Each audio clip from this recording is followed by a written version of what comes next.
15ই August স্বাধীনতা দিবসের দিন। তো আমরা সন্ধ্যাবেলায় একটু ঘুরতে বেরিয়েছিলাম। ভেবেছিলাম অন্য দিনের তুলনায় হয়তো রাস্তাঘাট একটু ফাঁকা থাকবে, কিন্তু এখানে তো তার উল্টোই, কারণ প্রচণ্ড ভিড় রাস্তায়। আর আমরা একটু বেরিয়েছিলাম, উত্তরপাড়ায় গেছিলাম। আমার ফোনটাও একটু ঠিক করার ছিল, খারাপ হয়ে গেছিলো, তো ওখানে গেছিলাম। ওখানে জামাইবাবু থাকে, জামাইবাবুর কাছে ফোনটা ঠিক করতে গেছিলাম। কিন্তু যা রাস্তায় প্রচণ্ড ভিড়, অন্য দিনের তুলনায় আরও বেশি সময় লেগে গেছে যেতে যেতে আসতে।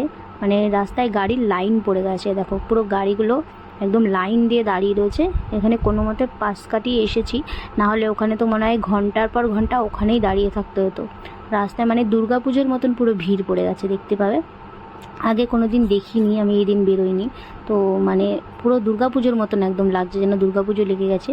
অবশ্য কিছুদিন পরেই আসছে আমাদের মা দুর্গা, তো এখানেও দুর্গাপুজোর মতন সবাই কচুয়া যাচ্ছে জল ঢালতে বাবার মাথায়।